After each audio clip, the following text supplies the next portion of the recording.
After boot camp. Yeah. So Or I'm sorry, after being a drill So I was a drill sergeant, and for 2 years. again, I underestimated myself all the time.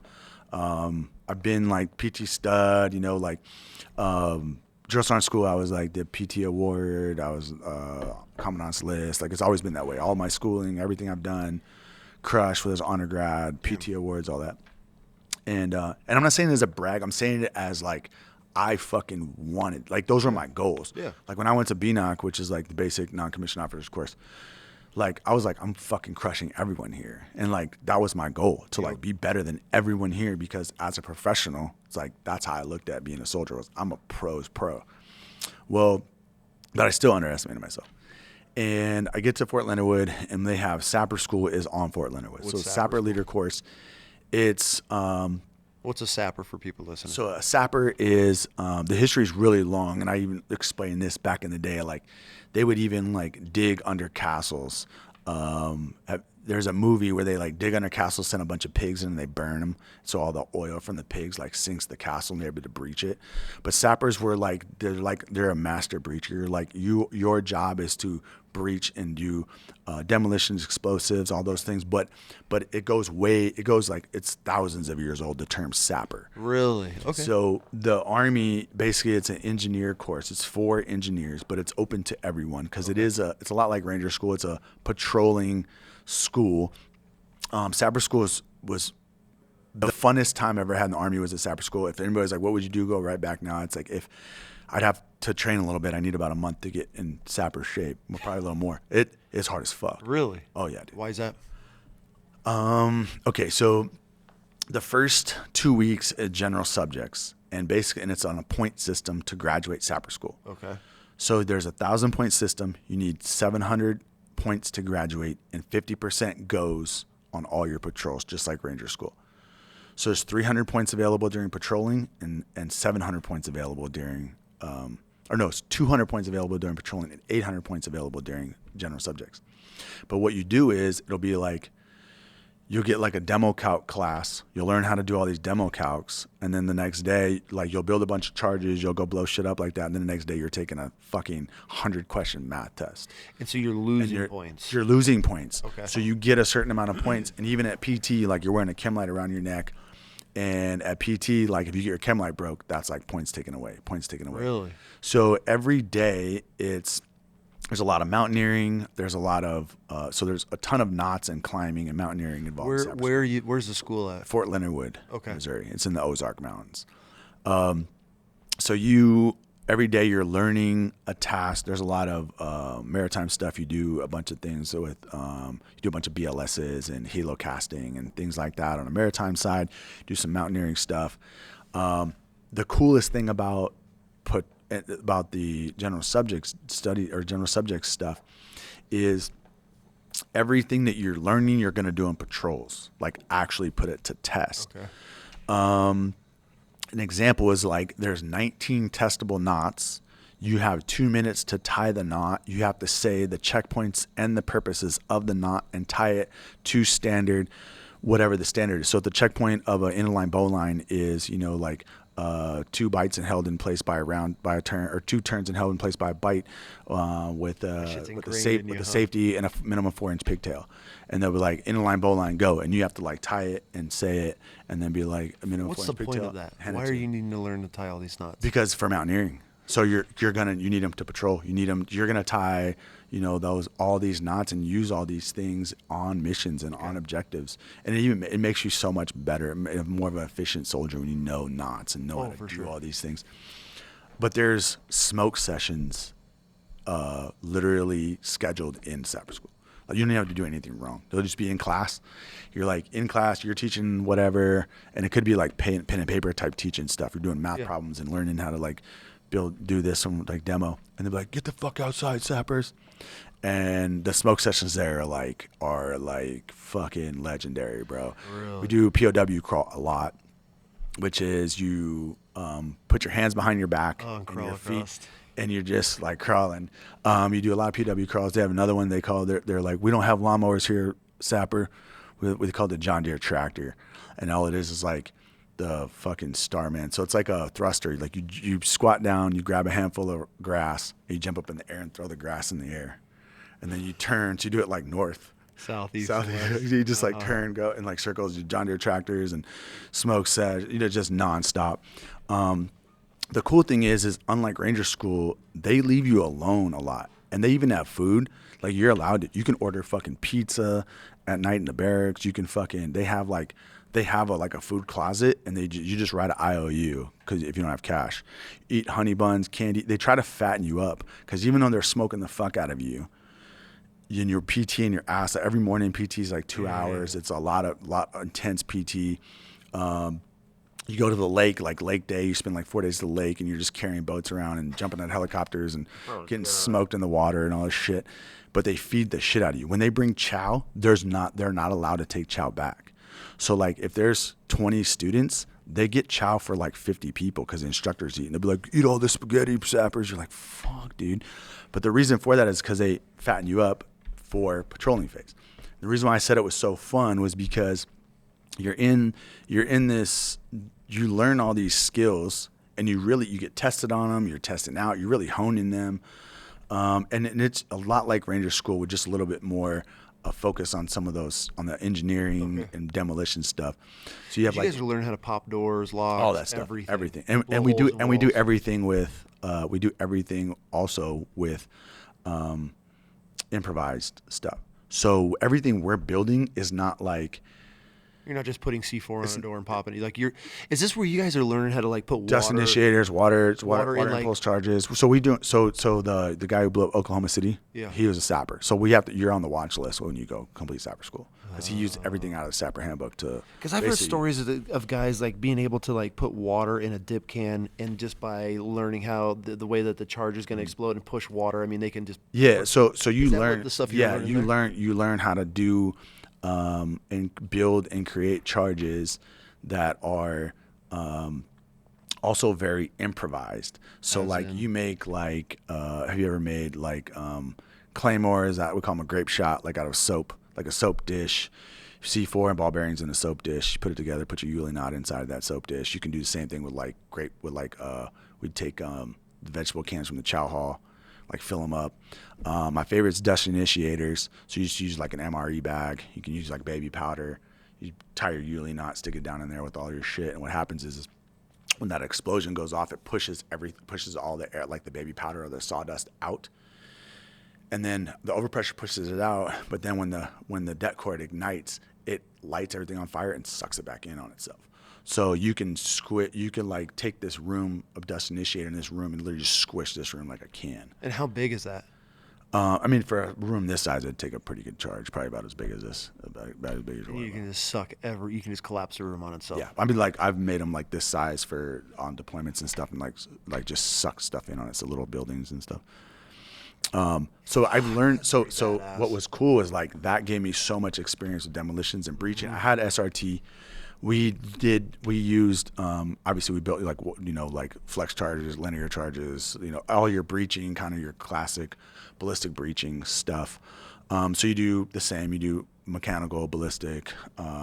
You're talking in whole terms that I've never even messed with. I mean, so you learn how to build all these things. What is your main? What's the main explosive? It could be anything, or are you just using a lot of det cord? A lot of det cord, a lot of C4, a lot of det cord. You learn how to use stuff in your kitchen. You learn all what? I can't. Yeah, you can. We'll blur it out. I know you can. So again, like I said, because the guy who blew up Oklahoma City. When you look at that, you study that too. They talk about it. It's one of the most impressive utilizations of explosives. Do you think he actually did, or do you think it was CIA? I think he did it. He might have been. I don't know. I don't go down the rabbit holes like CIA did it, but I'm sure CIA did everything at this point. Right. Well, that's a whole other podcast. Yeah. So that's pretty cool. So you're learning some pretty super rad shit, and then you're going to you're rappelling off the towers, helicopters. Then you're doing it on cliffs, and you're practicing river crossings. You're practicing everything, and you get tested on all of it. And then when you go into patrolling, the reason why they're fattening you up is because at Ranger School, at least you get 2 MREs a day. at Ranger School at some point. Now you might get one of those in the patrol base at fucking 3 a.m, and then you get another one at fucking 4:15, in the patrol base. Like, you got to eat it and throw your trash away type of deal. Sapper School, I really like how they did the admin process. They have what they call Sapper time. So it's 1 hour between 07 and 08, or 06 and 07. And what happens is they bring everybody into the middle. Even if you're out pulling security in your patrol base, they bring you into the middle. They do all your foot checks. The SIs, the Sapper instructors, do their 24-hour walkers. Yep. So they rotate. So the medics are checking you, blah, blah, blah. And if you have an MRE, you get to eat it during Sapper time. So it's just a complete reset of checking all the gear, whatever. And they're like, all right, you're the fucking PL, you're a platoon leader, you're this, you're that. Give everybody their leadership assignments, and then, all right, get back out in a patrol base, set up patrol base again. But what's cool about it is every mission feeds on itself. So when I say if you have an MRE, like, let's say you're supposed to conduct an ambush and you fuck it up. The reason why you're doing the ambush, because you're going to do a battlefield recovery. And one of those vehicles is going to be all your ammo, a bunch of food, everything you needed, maps, like data. Like so you might go a while without eating. And they set it up to be that. So like battlefield recovery, like what are you looking for? You're looking for intel. Like one dude had like a map or a cell phone or whatever. So you're like learning this stuff. Like you're in the patrol base, like ripping the cell phone, like trying to get the data off it and doing all these things. But if you fuck up, it's not like Ranger School where they're like, yeah, you fucked up, but like that was it. Okay, next up. Do it again. No, it's like, well, you guys didn't do battlefield recovery. So like you just won't eat for like 2 days. The other thing in Sapper School is there's no ABs. So the gunners have your What's an AB? What do they call it? What does the AB mean? Assistant fucking an AG, excuse me. So you have AGs and ABs, and ammo bearer is what the B is. Okay. So most machine gun teams, it's like 3 dudes. Yeah. So you have, and the AG carries the tripod and ammo. The gunner's just carrying the gun with some ammo, and then the AB, like at Ranger School, you have AB. He's carrying extra ammo. Okay. Well, at Sapper School, you have to carry everything yourself. So like when you're the gun team, your shit weighs it's 100 pounds plus. Oh yeah. And and it's different when like people talk about carrying weight on a backpack. Like we were talking about this last night. Packing out an elk or something. Patrolling's different, dude. You're walking at a fucking snail's pace. You're taking a knee everywhere you fucking go. You're laying down if you're longer than fucking dude, it's nuts. Mm-hmm. And then, same fuck games where our eyes will throw fucking artisans at you to get you moving or do this or do that. But what's cool is like each thing that you did, each mission, when you get a mission set, you're infilling or doing something you did in general subjects. Okay. So let's say, hey, you're the platoon leader and I'm the platoon sergeant on this next mission. And when they give us the order, our infill platform is we're going to fucking do a halo cast. You have 2 boats. This is what you have. Blah, blah, blah. They give you everything you have, and then they'll be like, here's your hit, here's your hard time. So you have to brief them and get a go on the brief. But then, like, no bullshit, dude. Like, you're loading boats. Fucking helicopters are coming in. You're running You're running like a real mission to be able to do that. So that's what's really cool about it. That's what makes it so fun. What's the attrition rate? What's the fallout rate of Sapper School? I started with we take, I want to say it's 20 guys in a class, and only 3 of us graduated. What? Yeah. Holy shit. Yeah, so we graduated 5 and 3 with tabs, and I was the honor grad as an MP. Damn. So this was my first time, like, being around, stud dudes and, like, doing that. And I had a first group guy that was there with me. My platoon sergeant from Iraq went through with me, too. We called him Bam for big-ass Mexican. He's just a badass fucking big Mexican motherfucker from San Antonio. But he looked like an Aztec, like, just giant. Like, he just looked like a big Indian dude, Me and him went together, and we crushed. And it was me, him, the first group guy, tabbed, and then lieutenant. What's the difference between tabbing and not? So you can complete Sapper School, complete it, but it's not like Ranger School. Like Ranger School, when you get done, you get a tab regardless if you finish it. Whereas Sapper School, you can finish it but not tab. Really? So you get a certificate saying Sapper Leader Course, but you don't get the memos and everything for where the tab. Why? Because you didn't make points. So you can complete Sapper School, but only get let's say you're at 600 points.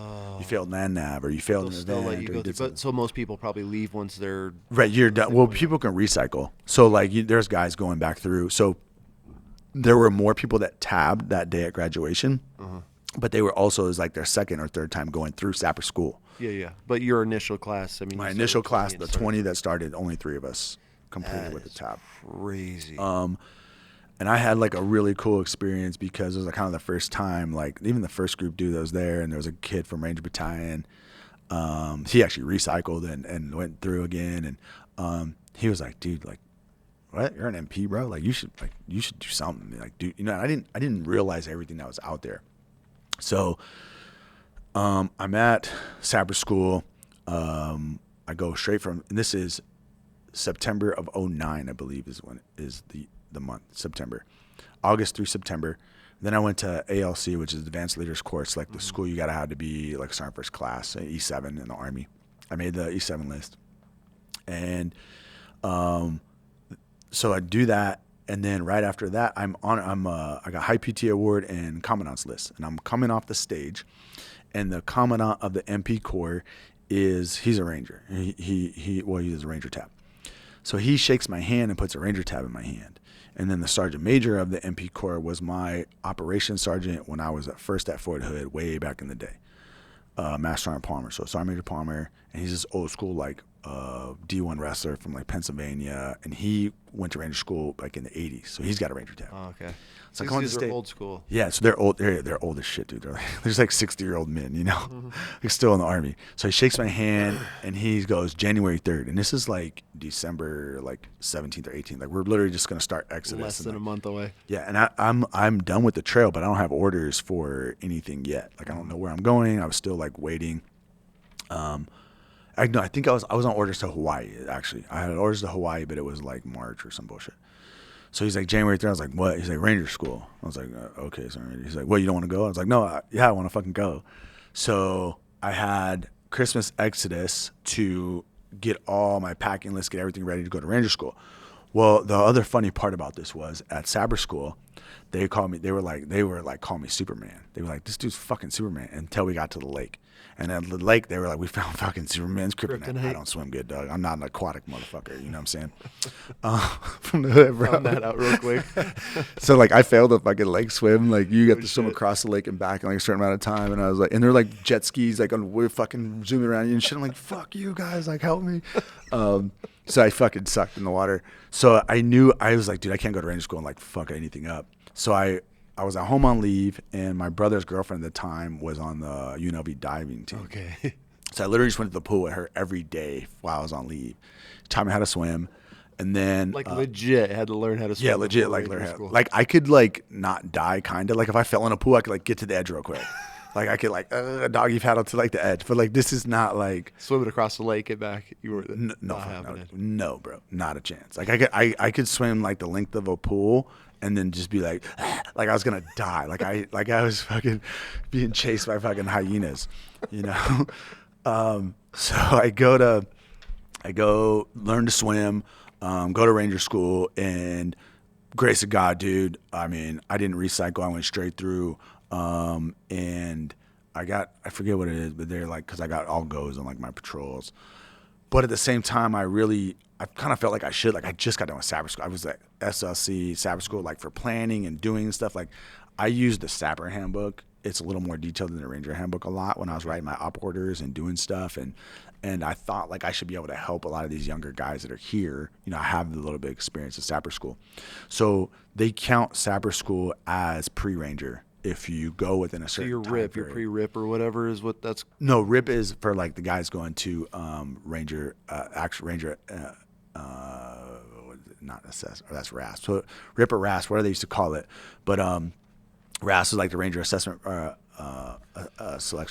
Selection Program, where pre-Ranger is just like where you have to go to pre-Ranger because you're in all the divisions have them, like 82nd has one, 101st has one, and it's just like a 30-day course. It's See like if you're even qualified enough to. well, yeah, they kick your nuts in. You're learning how to patrol. You're getting all that. You're playing the fuck games, and it's kind of set you up for success at Ranger School. Okay. You go through all the gates, like you do all the ruck marches and runs and make sure you're good to go. So your unit is sending someone they think is going to pass. Yeah. Is basically essentially what it's for.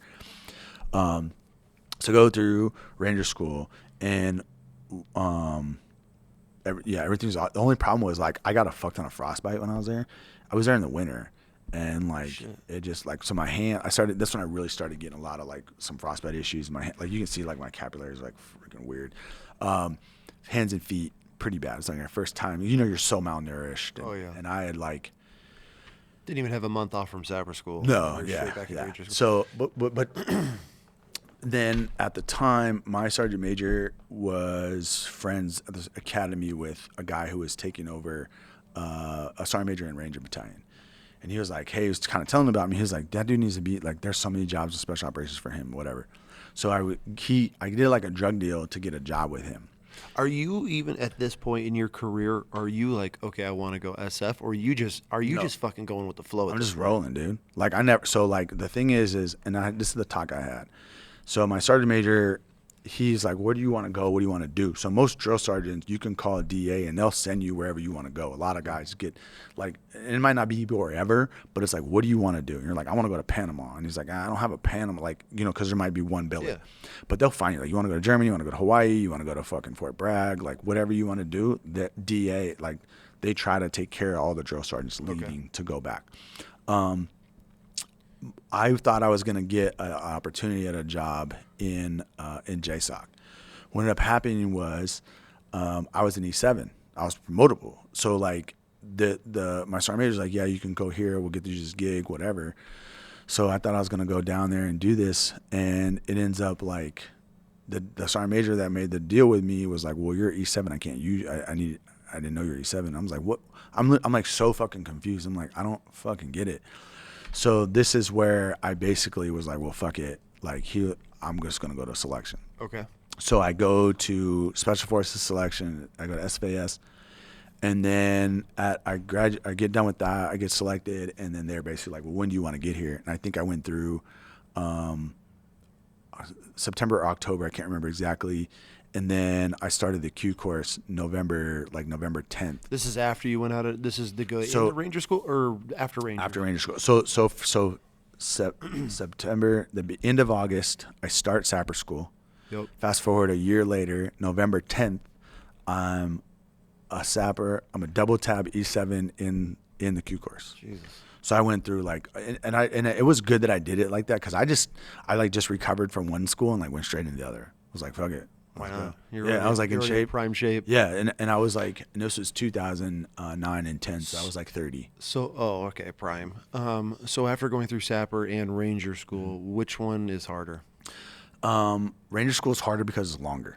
How long Sapper and Ranger School is 30 days and Sapper School, Ranger School is 62 days and Sapper School is 30 days, or 28 days. Yeah, but if Sapper School was as long as Ranger School, it'd be, I don't know. Yeah, dude. It's a lot. It's a fucking lot. Like the movements are really long. Yeah. Like it's a lot, man. I mean, there's no way it can be longer with how rigorous it is patrolling those 2 That's weeks. it. They're max at that point. Yeah. So then you go to Ranger School. I mean, you've already gone through Sapper School. You got multiple deployments at this point. I mean, you've been around the block. I mean, is it kind of just a walk in the park for you? No, not at all. No. What's hard about Ranger School? I mean, so no sleep, the joke, no food, no sleep. The joke in the Marine Corps is we say the Army Rangers are just an everyday grunt. Well, see, the thing is, here's my thing about Marines. Let me shit on Marines real quick. Listen up, you little fucking turds. So every fucking Marine I've ever met thinks they're the most awesome motherfucker on the planet. We are. And it's like, bro, you're a fucking mechanic. You're not some fucking badass dude. Even your special operations guys needed fucking Green Berets to come run their fucking selection and stand up their program. So let's fucking get some things straight, all right, about Marines and how awesome you guys are. You guys are fucking cool. You're badass, but you're a fucking mechanic, bro. And I sit down at the bar and we talk, and I was like, yeah, I was in the Army. And you're like, oh, I was a fucking Marine. Tight, dog. Like, I was a fucking 18 Zulu. Like, get the fuck away from me, you fucking child. I love it. So, in other words, your everyday Ranger is a Marine grunt. But you guys have cooler gear. You guys have way cooler gear. No, so, no, I would say so we have Ranger School, right, which is the premier leadership course in the world. Like, it's the premier patrolling leadership school that everyone across the world, the Five Eyes or our allies that want to send guys to. What it does is, and as I fast forward into Special Forces deployments, legit just like Ranger School, bro. Like, you're tired as fuck, you're droning, you haven't eaten, you're trying to lead guys, you're fucking herding cats. And like, there's been times that I'm in Afghanistan, I'm not like that tired or that hungry, but like under nods, my commandos are fucking walking all over. I'm like, Jesus fuck, like, get over here, motherfucker. Like, it's like the things you do in Ranger School are the same. Okay. And then what I also tell, a rehearsal is a rehearsal is a rehearsal, right? So when I just take the 3 schools I went to patrolling, I went to Sapper School. So I patrolled for 2 straight weeks at Sapper School. I patrolled for, it's not 62 full days, but it's probably, 40 days at Ranger School. At SUT in Special Forces Pipeline, I patrolled, that's 10 weeks. I patrolled probably, 30, 45 days out of that. And you add all that up. So when you talk about that, as a Marine, an infantry grunt Marine, right, or an infantry Army guy that hasn't been through all those things, how many times have you done a movement to contact? How many times have you been walking, all of a sudden, boom, you get hit? What do you do? Lay down a base of fire, move over. Like New York, fucking California, whatever, you're flanking, you're practicing and rehearsing. Now, even whether it was basic training, Sapper School, my experience there, or patrolling, every gunfight you've been in that was like that, how did you react? What did you do? You did it the exact same way you did it at the patrolling school you went through, whether that was infantry school or, ARSLIC or something you were doing, in that format. So what I always tell guys is I always made it a point to, even Green Berets, if you're not a Ranger, go to Ranger School, because it's going to show you what right looks like. It shows you how to train. Yep. 2 guys can be in charge of a bunch of dudes to get them to do something. Shows you how to, like, you're gonna have this droning weird thing. You're gonna have, and it's just reactive. Because I'm tired and I'm sleepy. When we take contact to the right, I'm just like, fuck. Yeah. Or it's an ambush. It's like, fucking burn, fucking go. Because you're doing it tired. So it becomes where it's just like your body does it. Your mind doesn't have to necessarily think through everything because you've done it. Which a lot of people don't realize, and I actually try to train this with my kids, is when you're training at your absolute most fatigued, starving, that's when the instinct starts to build. Because when you're be able to react that quick off of explosions, sounds, noises, a fight, your engagement, whatever it is, like that, when just you talking about the training over and over and over, and then they run your dick into the ground where you're like, fuck, we haven't eaten, but then that's when the scenarios kick in. So when you're in a real world scenario, you switch on. And that's when I tell my kids, like, hey, when we're training, like, I don't want you at the most rested. I don't want you all, at your prime. Like, that's when, when I would train my kids, when they're fighting, I would work their asses down, break them down until they were just exhausted. Then we start going over the moves. Then we would start, because that's when if you can throw this kick, you can react at your absolute, for obviously my kids' level, not a soldier's level. I'm like, that's when if you can throw these kicks 100 times while you're this fatigued, it's nothing when you're fully rested. The analogy I use, it's like the long-term, Ranger School is like the long-term version of creating stressors of combat. Okay. So like, let's say to shoot your bow, right? Like everyone can stand there. Perfect. Shoot their bow. Now, if I tell you to go run over there, you're going to carry this kettlebell 3 times, run back, and now you're shooting on a slope off of one knee, and it's a downhill slope. Yep. And now you're like this, and you're like. And you're leaning. Yeah. Like, that's the stressors of combat, of hunting, right? Of doing that. So if you don't train that way, you're not gonna, like, this fucking, I don't care if it's a fucking little cow you're trying to kill and it's coming on and you're like this, you're gonna be fucking, like, you're not gonna be dialed in. Your stressors, you don't know how to maintain that stress. Dude, and what's crazy about that, so it's like a long form the military created to get guys into the reality of combat. How many Rangers are just tabbers, and how many Rangers are actually like trigger pullers? So there's well, because I know a lot of guys that are Rangers. Right. So I went through Ranger School. I was never in Ranger Battalion. So Ranger Battalion is the premier, listen up, Marines. Rangers from Ranger Battalion are the premier infantry fighting force in the world. And yeah, I know some Marine is on a ship somewhere. Being like, he's doing gay shit right now. He's got his buddy's dick in his hand. They're all gay. Like, what did you get in the Marine Corps infantry? You just like turn gay? Like, bro, dude, run with scissors. Do your thing, bro. Gayest shit I've ever witnessed in my life was the military, bro. Like, dude. No, so the Rangers, they they do cross lines between like white soft and black soft. They're a direct action force. Okay. They do work a lot with the tier 1 units. So the Rangers are way different than any other infantry that's out there because they're utilized in that direct action special operations field. They also they had like their expertise is like airfield seizures going back in the day, and the war is also like really molded a lot of people's stuff. Right, everyone's doing like more recce stuff that adds like the ASO, intelligence side of everything into it, and things have grown since the war. But in general, your Army Ranger companies are just the most like elite equipped bigger units, whereas like tier 1 guys like in CAG and stuff, they're working smaller elements, right? Like they're way smaller, so you're still looking at 100 guys being able to like go somewhere and fucking wreck shop.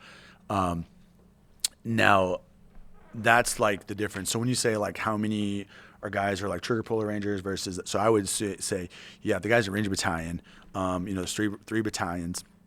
So there's a couple hundred, 1,000 plus or whatever, actual Army Rangers, and those guys are wear the scroll. They're under the 75th Ranger Regiment. Okay.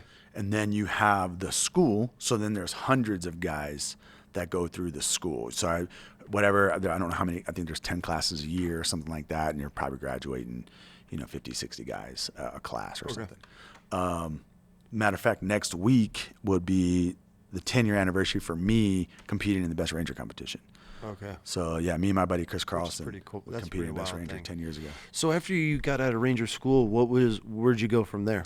So I got in Ranger School, and I basically just trained to go to selection. So Selection for what? For Special Forces.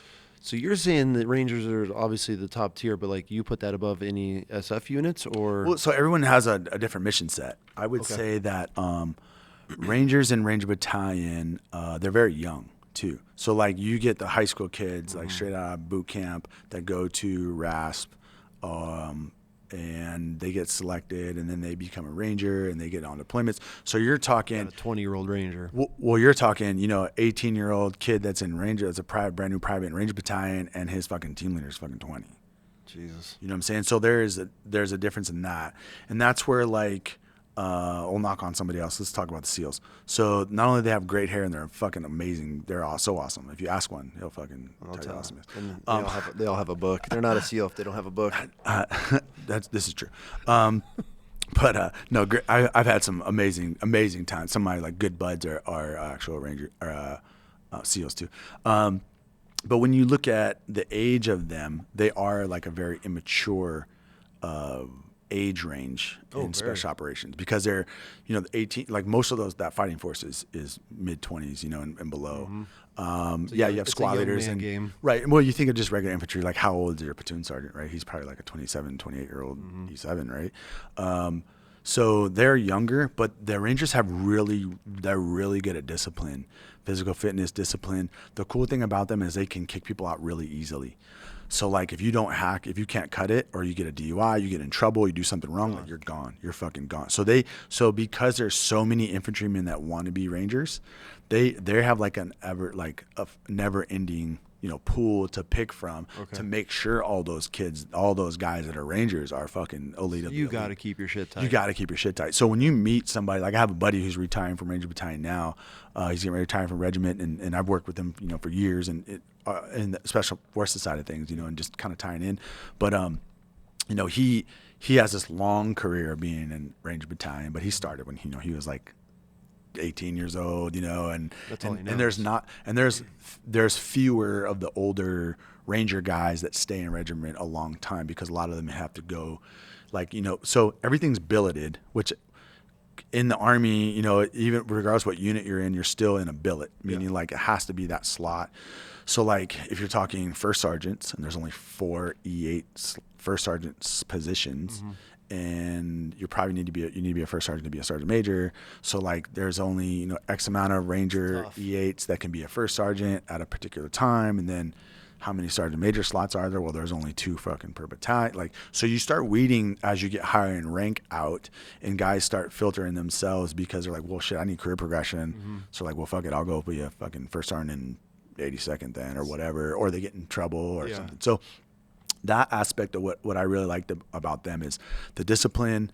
When you get Rangers, you work with Rangers, you know exactly what you're getting. You're getting like these tough motherfuckers that are very disciplined, and so I enjoyed that aspect of it versus everyone else. And I haven't worked with like your recon guy or whatever. I know the Marines have that weird thing where you have those like, we have MARSOC, but then you have like whatever the recon kids that aren't really recon but are, I don't know what the fuck. You guys have like a weird something. But just if you just know what you're getting. Yeah, yeah. You know what I mean? When they say like, hey, Rangers are coming, or like Rangers are this, whatever, like you know what's going on there. For sure. And then so that was November of 2010. I started the Q course. How was this? The Special Forces qualification course was So you have to qualify first. So you go through like a whole pre-class, or no. So you go through selection, Okay. SFAS, Special Forces Assessment and Selection course, or Special Forces Assessment and Selection. When you get selected, then you start the Q course, which is about, depending on your MOS, it's about a 2-year pipeline. Jesus. So when I did, it's changed. And Since, so you're meaning just because you go in the SF doesn't mean you're going to be some operator. Like they can no, you push have to make in. it through the. You have to make it through the course. You have to graduate with your beret. Okay. So when I did it, you started out with language. We did 6 months of language. So I learned to speak Russian. Do you get to pick that, or are they picking that for you? It's more they pick you for Okay. you. So you learn your language, and then the groups are also like, each group is responsible for a different area of the world where we primarily work in. So you learn a language that's based out of where you're operationally at. So like my language is Russian. I was in third group. I went to third group.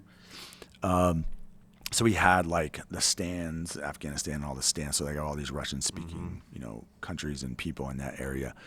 So we did 6 months of language. And then right after language, you did SUT and SEER school back to back. So can we talk about SEER school? Yeah. All right. What level? Because there's different Yeah, tiers. I've been through like 3. So there's 2 I can't talk about, but there's 1 I can talk about. Did you go through like joint manipulation and all that stuff, or is that the stuff you can't talk about? Stuff I can't talk about. Okay. Fuck. I want to hear some good stuff. Okay, let's talk about what you can't talk about SEER school. So what is SEER school for people listening? Because it's survival, escape, resistance, and evasion. And basically what they do is they teach you, it's like a 30-day crash course in just enough to get your feet wet and like how to survive with nothing, or what you have on your back, basically. So you're learning primitive hunting skills. It's like watching Naked and Afraid. So if you have clothes on, so you're like, oh, you have to learn to build a fire and get catfish and turtles and snakes, and it's like you can't. The nickname for Green Berets is Snake Eater. So everyone's like, big thing is like you got to kill fucking snakes and eat snakes. really. Yeah, so I was in North Carolina where I did it, and there was a fuck ton of cottonmouths everywhere. So Everywhere. We had a fuck ton of cottonmouths. So they teach you all these different skills, and it's from ground zero because you don't know who's going through, right? Yeah. You might have never killed anything or done any of that. Yeah, This was my Sapper School has a little bit of SEER stuff in it for kill classes. You do rabbits and chickens at Sapper School. Yeah. So I was like my second time like doing some of this more primitive things at SEER School. There's a portion of this class where they hunt you down, don't so they? right. So basically the way it works is like you'll do every day. There's a lot of psychology that goes into it. Oh, I can. So every day you're literally, the room is about like, there's a room that's like this. There's a table in front of you, or it's however it is. And in the other side's a classroom, and you're in a small group, so there's like 10 of you, and there's a TV there. And they're literally like, a dude will walk in, and this is how it goes. So he'll walk in, and he'll be like, all right. He'll be like, Sergeant First Class Wilber, you're up. I'm like, all right, sir. So you walk out the door, you go in this room, and you're sitting in there. And it could be just like this, mics. And you're like, what the fuck? And you like put on headphones, and he's like, and you have like a pack. You're like, hey, so Jeremiah, tell me about yourself. It says here that you served in Special Forces, blah, blah, blah, blah. And you're like, what the fuck is going on? And there's like a country flag or something. You're like picking information, and then it like gets hostile. So you're learning how to navigate. And it's everything from like the different ways that people interview you to get information to like you walk in there and motherfucker just punch you in the gut, starts slapping you around, fucking pulls a sword out, fucking put you on your knees in a fucking jumpsuit. Like it's pretty. I've heard. I have pretty some buddies that have gone through some pretty pretty top tier one class. So have I. Yeah, it's They said, and I'll talk about it. They're not here, but they like how they're putting cages. yeah. So Hose at this down. one, yeah. So at this one, do the same thing at this one. So you'll do these classes, and then they'll basically like, all right, time out, and it's over. And then you go back in the room, and then the whole class they're watching you on video, and the instructor gives you like your assessment. It says like, this is what you did good, this is what she did bad. Okay. And there's girls there too, because the pilots go through. And most of them in our classes at Bragg, that's all Green Berets. Okay. So you'll have a few Rangers, a few like pilots, maybe, or like the 160th usually sends their like crew chiefs and stuff to be around the Green Beret, to be in that. It's mostly special operations guys that are in that course at Bragg. So you'll learn that stuff, and then you go through like a scenario. And every day you'll do like lock picking classes and how to break handcuffs. You learn all these things, and then you start out with a scenario. So you like infill on a mission, and it's always like special forces related. So it's like, you're going to go to this country, you're going to teach them this is who you link up with, and you're learning all the things you do. And then what they're teaching you is like rat lines, like how do you do unconventional extractions. So the reason why everything needs to be unconventional is because you might not be able to get out. Like an assault force might not land and fucking kill everyone and rescue you. Yeah. You might have to be like, hey, you're going to link up with fucking this guy, and he's going to take you here, and then you're going to stay there for 3 days, then you're going to go to this guy. Which is the reality of getting out of a place. It's not Hollywood where you got a Ranger team coming in and they flying in. That's more of like war, and I don't know what it is now, but I mean, Special Forces operates in over like 178 countries around the world, and you're all alone, unafraid. So I was always understanding like SEER was like if always pictured as like if your helicopter went down or your plane got shot down, true. And you have to learn how to. You're out there by yourself. Correct. It is true. So that's why the pilots go through it as well. Yep. So majority of SEER school is literally learning how to navigate the questions and do the interview processes and deal with like being tortured and anything the enemy can do to you. They were saying that like my buddies were talking about how because they'd have female instructors, SEER instructors, and they would just strip them down butt ass naked in the middle of the night and just hose them down and just talk about how little your dick is and just degrade you for days on end. Dude, so they would do stuff like so you do on this mission and you do all these rat line stuff and it starts to get successful, and like it doesn't matter even if you do a good job and on the evasion part. So they teach you like hostage. The evasion part, they're hunting chasing you. Yes. Like, yeah. Like, well, here's the thing: is like me and my team, like when I was on, we fucking were good. Like we escaped. We had the dogs on us. I set up a tracking trap for him. I did a bunch of shit though. So what you do is you don't confuse a dog. You're confusing the handler. Yeah. You make the dog run around like a fucking idiot, and then the handler's like, "Fuck, we're fucked." Yep. So. In my evasion lane, because you have like what they call an evasion lane, they give you like these left and right corridors, and you got to fucking basically just go. And in my evasion lane, we're good. We got to our point. We got picked up. Everything was Gucci. And then all that happened to us was basically just like we're driving, and then like we get fucking pulled over by the cops, and they're like, "All right, you guys get the fuck out." And then they're like Pineland cops or some shit, and they're like, "Oh, fucking Pineland, like who are you?" And then they arrest you, and then it starts the fucking downhill fucking shit. So either way, if you make it everyone or not, goes. Yeah, everyone goes. You're fucked. Everyone goes. So my dad, when he graduated SEER school. Oh, your dad went to SEER school? So my dad went to SEER school, I don't know what year, a long time ago. And it was funny because like the joke was, so my dad would sneak out and like go to Burger King, like do other random shit. He's like, I'm a man from Montana, bro. Yeah. Like, let's go. So my dad's like the whitest Indian there ever is. You know what I mean? Like he's literally like.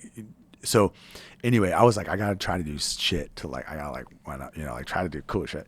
So there was times like they do put you in the box, stress positions. There's all that kind of stuff, you know. And one of them is they put us in like, there's like this dog kennel, cement like dog kennels, and it's probably like knee high. So when like they're walking by, you can look out this little window and they're like, you can see like their knees, and they'll like, most people just go in there and sleep, but there's cameras in there. Really? They're watching you. Depending on the temperature, they'll make you swallow a pill and they'll scan you with a gun to see your body temperature.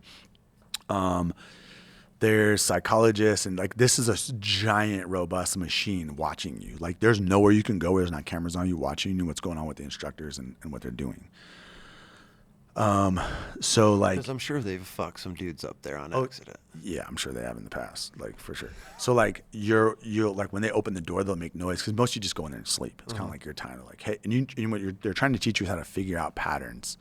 So they're mimicking like you being there for like 10 weeks or a year. And you're supposed to be counting the guards. Counting the guards, and like all this checking stuff. out what's going on. Hey, you're trying to build a plan. You know what I mean? Like, hey, this officer is in charge of us, but like, what are we doing here? What's going? Like, trying to hide information, trying to do plan, trying to get in with the guards. You know, like guards will be up there in the guard tower smoking cigarettes, and, like flick cigarettes down to you and shit. You smoke cigarettes, you steal their food, shit. Like you're trying to, Really? yeah, you're trying to do like all these things. Like you're in this long, you're a POW. And it's pretty realistic. It's super realistic. And then they do a lot with like, you know, the flag and like you have to salute their flag, like try to make you salute their flag and all kind of bullshit and like, you know, Do you degrade do America. it just to go through? No. No, like dudes just like you just. I mean, there's some dudes who like act like pussies. You know, there's people quit all the time. Like I was in the box, like in the stress position, this little tiny box, and the dude was like, "Get me the fuck out!" He quit, and they were like, and then I could hear him because I was in a box, and I'm talking a box like How big like is this box? like a dryer. Really? Yeah, like it's tiny. Like they are fucking Pushing you forcing in there. you into this thing. God, that would. And I like heard him being like, "Dude, my knee." Like he played football at Army. He was an officer, and they came in and I could hear him talking. And he got another guy, and he was like, "Hey, Captain so and so." He's like, "State your name, give me your social, blah blah blah." And then he was like, "I'm quitting." He was like, "Dude, if it's your knee, like if your knee is legit fucked up, you got ACL surgery." And he did, he had like a big scar, and he was like, "We'll put you in a different stress position, man. Like like this isn't everything in the Army." Is literally designed like in every course in the military, even selections are like they're designed for you to make it. They're designed for you to like if you can do it, like they're designed for you to pass. They're not designed for you it's to just fail mental. it. Yeah. Yeah, it's on you. Yeah. You know, or if you get an injury or something like I get that, but like there's paths to success and they He was just show done. those to you. He was done. Oh, shit. Which is crazy because like, well, you went all this, you went selection, you just finished language school, you're an officer, like, bro, what? So what happens if you're a pilot and you don't make SEER school? You're not a pilot. Yeah, just like if you don't make, you're not a Green Beret. You're not a fucking. None of that. You just It's go part of your back. pipeline. Yeah, what their needs of the Army, they figure your life out, I guess. Damn. That's So- scary. So they have all that kind of stuff, and then you know, they interview you. They're allowed to slap you around and punch you and toss you around and shit, like a lot of naked stuff, a lot of humiliation, a lot of racist stuff. Like yeah, it's Real. yeah, like my and then so you know when they were doing the when the agency was like had the black sites and they were doing the advanced interrogation techniques and all that shit, all they're doing they just use SEER instructors to fucking Do all that? yeah. It's like loud music, babies crying, fucking. So there's like loudspeakers playing in the camp the whole time, and there's this like one weird fucking like Nazi, like fucking chant that they just like play, or they play like screaming babies and women's crying and screaming the whole like 24/7, bro. It's just Really? like, yeah. There's a bunch of shit like that. So it's like, it's very like you know you're not sleeping, you're not eating, you're malnourished. And how long? I mean, obviously every probably SEER school is different. No, but they're all structured. So you're on like a 30-day program at SEER School, and I believe that last part is like you spend like 2 weeks or something in that camp, or like a week in that camp. And I'm sure that is absolute hell. and when I was in third group, we would sometimes. So it's a whole process because it's training. So like when you get when someone rescues you, you have to answer a bunch of questions, got to make sure it's you. Especially if you're like, let's say you've been somewhere for like 2 years or a year, malnourished, not shaving, Yeah. you're all fucked up. They Like don't I'm know looking it's for you. tattoos. I'm like, okay, he does that. Because I'm fucking zip tying everything. Like, you're getting bagged, like all of it. And it's like, well, what does he got? He's got a tattoo. What's your name? You know, and there's different ways we practice, you know, rescuing things. But the reality is all this could happen to you. You could be in handcuffs. You think you're rescued. You are, but it's like you got to wait through the process to make sure that like, hey, you are who you say you are. Yes, you're Jeremiah Wilber. This is what it is. Answer all the questions. Okay, pull him aside. Let's get him some food. Let's help, you know, and go on. So when I was in third group, we would actually hit that sometimes for like their like mini graduation. But it's Really? worse for them because it doesn't add any time. But like for everybody else, you just do like, I don't want to, you know, I won't say it to everybody, but it's like you go through the process and then you have this really emotional, amazing experience, like graduating with the flag and like all this other shit. sure. And then, but for the other guys get that, but what they do is like helicopters, we fly in fucking helicopters, going to the camp, we're fucking shooting all the fucking bad guys, like all the security guys, blah, blah, blah. But then everyone in the camp gets like fucking on the ground, bagged, fucking got to go through all the biometrics, like all the bullshit. So it's like a training experiment for the operators that are already operators, plus like what to expect if you go through those kind of things. Damn, dude, that's pretty wild. Yeah. So that was my favorite thing about Special Forces was like the training that we did and we're able to conduct. We try to make it as realistic as possible and really like mimic what could happen or just make it as real as possible. So it's like if we're gonna do a bunch of driving on this mission and we're driving all over, it's like we're gonna go to a school to learn how to drive fucking cars, so we can. So it's like very realistic. Once you go in, or you go through SEER, and then you go, you make it. Yep. So so you do SEER school, and then for me, I started MOS portion after SEER school. Okay. And I had a little bit of rough go in the Q course. Almost got kicked out. I had and this dude, he's a fake. If I see him, I'm like, we're having words, dog. So his name's Hadow Green. If you listen to this motherfucker, so he was in charge of the Bravo committee. So I was 18 Bravo. It's gonna be 18 Bravo. I go in there. My first day in there, he pulls me outside. So the whole class is inside. He literally just smokes the shit out of me for hours. And he said that E7 shouldn't be in this course. So I was like, what the fuck, bro? I'm here. Like I made, like, you know what I mean? I'm just like, okay, whatever, dude. So I'm playing this fuck game with this guy. I had a bad, like it spiraled me to have like a fuck you attitude for this dude and for the whole committee and just shit in general.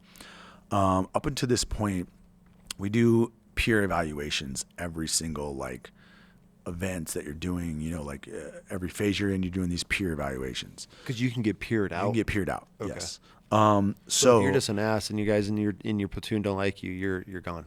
It's supposed to work that way. Okay. So, but I've seen guys get really low peers a lot and still like, what the fuck? So this whole time I'm at E7, I'm a double tab E7, combat experience. So the cadre make me like the sergeant. I'm in charge of all the guys. So like when you want to go home on leave or you got something going on with your wife or you trying to miss a day or like, hey, can I leave early for a class? I got to do this. It's coming to me. So I'm like, hey, and I really like that because I was also not scared to like go talk to instructors or if I thought someone was fucked up, I'd be like, hey, this dude's like wife is like, she's in the hospital, man. Like, we got to get him out of here. And again, like, yes, I was a student, but like for them, for the instructors, they also were like, yeah, I mean, he's squared away, dude. Like, you know, like he knows what he's doing. So I had a pretty decent cadre student relationship with the guys who were in charge of you as you're moving through the pipeline. Yeah. I peered number 1 at SUT, at SEER school, like everything peered, even selection, you do peers. And we do pinks and blues. So the blues are written good about you, the pinks are negative about you. Fast forward Bravo course, I ended up getting I had to recycle. I got MRSA really bad from rolling from jiu-jitsu. So I spent like 3 days in ICU. On my fucking knee. Oh. So like I spent like 3 days in ICU. Like I didn't know. I was just like, dude, something's wrong with my knee, like it's swollen, like blah blah. Next thing you know, they're like, get this motherfucker. And I'm like, you're admitting me to the hospital. So like already started like go to my heart, like do all that stuff, and so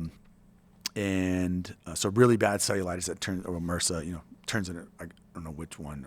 I'm not a medic, but and then now knowing I do have MRSA, so I guess it's like you always have it now, like once you have it. So.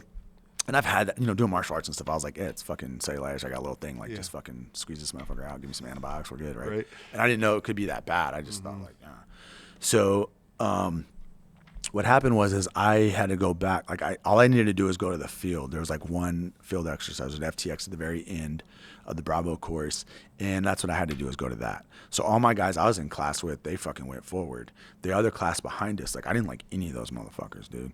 And like I'm so into being a professional soldier. Like if it's so bad, like if you're a fucking certain rank or certain something and you can't tell me like quick shit, like what's 5 principles of patrolling? What's the 8 troop leading procedures? What's like, you can't like, nah, bro, like we ain't on the same level. Like fuck you. You're a fucking dirtbag. If you should be knowing those things. Now, if you need help, that's different. But like I'm talking like guys, you're cocky, but like you don't even know the fucking maximum effective range of that fucking machine gun you're standing behind. Like what? So I had like kind of a fucking attitude with those motherfuckers. So we go to the field. I am the team sergeant of one ODA and there's another ODA. We're working in 2 different ODAs. Fast forward, like I thought everything was fine, except for at the mortar pit, one of my guys comes running out. He's like, dude, that other team's fucking up the mortar pit. I'm like, what the fuck? And the civilian retired 18 Bravo just graded us and was like, this mortar pit's fucking awesome. Like, you guys killed it. And we should have. We had a fucking 11 Charlie from Ranger Battalion. Like, that was like, yeah, so he was like a badass. Yeah, fuck, he was a pro's pro, you know? So he was the one who helped set it up and like taught everybody, like really like refined it and showed the guys like practically, like, this is what I did in Afghanistan, like, boom, boom, boom. So we got like, it was awesome. So they were ripping stakes out and shit. I'm like, what the fuck you guys doing? So then the team sergeant was in the pit, and I was like, if you touch one more stake, dude, I'm gonna beat the fuck out of you. And he like looks at me, grabs a stick, and throws it. And I was like, let's fucking go. So I jump in the mortar pit. Me and him start rolling around, and then the cadre rolls up on like ATVs. They break it up, whatever. And I was like, over. Like, it is what it is. Like, whatever. And I was like, fuck that pussy. Like, whatever. Like, we just fucking, like, you want to fight, we'll fight. Like, it, whatever. That's how I looked at it. So then we get done with the FTX. And I'm the last one to be counseled. Like, everyone's gone. Like, it's fucking like 10 o'clock at night. I'm like, what the fuck? So they bring me in there to counsel me. And they basically tell me they're kicking me out of Special Forces. They're like, well, we're recommending you to have an NTR, blah, blah, blah. And I was like, based off of what? And I was like, we talking about soldier skills? You don't like my attitude? Like, what are we doing here? So they were trying to assess it to the pink slips. Well, there was 13 guys on my ODA and 13 guys on that ODA. I had 13 pinks and 12 blues. Every person on my ODA wrote stuff like, I'd go to war with him anytime, like, great leader, like, blah, blah, blah. And I remember this because there was a kid that I ran into in 10th group, and I was like, you fucking wrote that, pussy? Like, I saw him, like, years later. Oh, no shit. He wrote down, I'd rather eat the Cathcart. Fucking, no, it wasn't Cathcart. Fuck it. What's his fucking, it might have been Cathcart. No, it wasn't him. Fuck, I can't remember his name. I see his little pussy face. Because I was a jump master one day, and we were in the bird, and I was getting ready to JMP. I was like, didn't you write some fucking shit about me, motherfucker? He wrote, I'd rather eat this piece of paper than work with him again. But it wasn't on my ODA. So I was like, fuck that, fuck them. Like, fuck you too. Like, I was mad about it because I'm so I perform, but you're looking for something. So at the same time, I did have, like, there was things I should have changed. I should have done, different things differently. So now I'm waiting. I'm in limbo to, like, interview with the sergeant major and, like, figure out what's going on in my life. Like, because if you get kicked out of this, I got to figure out where I'm going to the regular army. I'm still an MP. Well, I was 11. Technically, you're an MP. Or an 11 Bravo because I was a Ranger. Yeah. I went to Ranger School, so I could have changed to 11 Bravo. So. Are you kind of stressing at this point? Oh, yeah, dude. I'm like, fuck, man. Like, what the fuck? Just did all this for nothing. Yeah. So, and I'm in E7, dude. This is 2 years of my life where, like, all my peers are getting assessments and evaluations. They're fucking platoon sergeants. Yeah. So when I was an MP, the reason why I had a counseling from the MP commandant and the sergeant major, the MP corps, as well as my battalion, like 4 sergeant majors. Mm-hmm. I was like on the Audie Murphy, like I won, they did this Commandant's 100 list. I was like number 12 on the Commandant's 100 list. Like, I did a lot as an MP. I was the only MP did it as an MP, so enlisted MP. Squared away going, didn't take all that they told me the thing that my sergeant major told me was like, he was like, do you want to have fun or do you want to get promoted? I was like, I want to have fun. He's like, then go be a fucking Green Beret. And he's like, if you want to get promoted, stay here. You will be the sergeant major of the MP Corps. And you're like, fuck that. Yeah, I was like, no, I want to do that shit. I'm fucking done. I don't blame you. Well, it's like, and all the cool jobs gone. Like, 2 years as a platoon sergeant, and then what? Then I'm fucking never again, ever. Working with the guys and then in the field. Ever. Yeah, so I was like, no, I almost had like 2 careers. Yeah. You know what I mean? Where it's like, dude, I made E7 in under 10 years as an MP. I had a very stellar career, like my awards and things that I did and accomplishments and my soldiers, and like, it was just so cool that, like, the things my soldiers accomplished, and I was full, man. Like, I was good. Like, I had, most people in the regular army don't have 10% of what I did. Oh, for sure. Yeah. I mean, just listening to you right now is you're, I mean, I've never even think I've met anybody that's done as much as you have in a career. So it was like all of that to me. So when I fast forward this to where in my current position, in trouble, I thought I was going to get, in trouble. So I went and talked to some of the instructors, like SUT cadre and whatever. It was like, hey, will you write a letter or do anything? They were like, and I had a bunch of people like, yeah, absolutely, I will. So I had like 4 instructors from SUT and the IODA cadre write letters to Sergeant Major on my behalf, as well as students that were in the course with me, like officers and other people. And when I went and saw the first sergeant, the first sergeant ended up being my company sergeant major like a couple years later. His name's Johnny Crocker. He was like this stud, legendary dude from 3rd Group. And Johnny Crocker, he looks at me in the hallway, and he's like, what the fuck are you doing in here? He's like, you're a piece of shit, fucking E7, no fucking up, blah, blah, blah, like cussing me the fuck up. I'm like, fuck, dude. I'm like, at this point, I'm like, I'm literally going to see the sergeant major in like 10 minutes. I'm like, oh, fuck, dude, I'm so fucked. So I go in there, and like I said, he walks past me, cusses me the fuck out, and then goes in his office. I'm standing outside his office. And then he's like, hey, Jeremiah, come in here, man. And I was like, yes, sir. Yes, first sergeant. I go in there, and he's like, sit down. And he's like, looking at my stuff. He's like, hey, man. He's like, you're good, dude. He's like, we're going here. We're going to talk with Sergeant Major. He's like, what it looks like to me is you played some fucking cadre shit. This guy didn't really like you that much. He's like, I'm looking at what your reasoning is. He's like, I read the pink slips. This is stupid. He's like, you're a guy I want in my hallway. What switched with him? He didn't read my packet. Oh, he didn't. No, they were. I was in like with a group of probably 3 or 4 guys that were up for disciplinary stuff, or up to like, are they staying in the course or not? Okay, so you just got tied in with everybody else. He's used to just dealing with the shitheads who are kicking out. Yeah. So he just like walked past like, what the fuck? You're a fuck. And he looking at my uniform. He's like, you fucking, what the fuck? And I'm like, first sergeant. I'm like, yeah. So he's like, then immediately I was like, okay, I might have a chance. They might have a chance.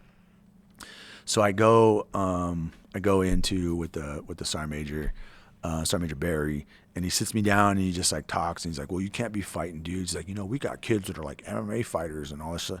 I was like, Sergeant Major, like, and I literally was kind of like, don't you want warriors? Like, I don't care. Like, he's like, well, if I, trying to give me like this bullshit. And I was just like, yes, Sergeant Major. And I'm just like, yes, Sergeant Major, whatever. And I'm thinking this whole time, this conversation is going so awesome. I literally think he's just going to tell me like, all right, you're good. You're 18 Bravo. Go to Robin Sage. So he's like, well, I'm not going to go against one of my cadre. So I'm going to send you to the 18 Echo course. Which is what? The communications. So I was like, fuck my life, dude. So I ended up going to the 18 Echo course and learning communications, being an 18 Echo, graduating as an 18 Echo. The blessing in disguise of that was when I looked at, so I go to the Echo course. I ended up, I was the honor grad, like I was crushing, like whatever, back on track, normal. And when I graduated, so when we go through Robin Sage, and I've always looked at this in the Q course of like, dude, I have a lot of experience. A lot of these younger guys don't. Mm-hmm. So I should be stepping up and knowing and helping them in patrolling and all these things. I had a really good time at Robin Sage. I had a great crew of guys with me, and all the evals went awesome, and everything was fine. And what I really realized during Robin Sage was it was kind of a blessing in disguise that I went through the Bravo course, because I basically just went through the Bravo course, got all that training, and then wasn't a Bravo. Yeah. So I was like, well, I'm not going to look at this as a waste of time. And that made me such a better Green Beret. Like fast forward to Afghanistan, other times when like I can run the fucking mortars, I can fucking do X, Y, Z. Like, so like I had all this experience of doing things. So not only was I a sapper, which is like, I'd go to the demo ranges with my Charlies and like show them shit. And they're like, what the fuck? This is dope. And like, I knew a lot. You did a lot. And I also like did all that breaching and stuff at SRT. It's like, dude, I was fucking doing serving high risk warrants on fucking an open post on Fort Hood in fucking 2001, bro. Like the first time I saw dead dudes and shot at motherfuckers was not in combat. Yeah. So like that was, I've been on 3 live hostage situations in Fort Hood.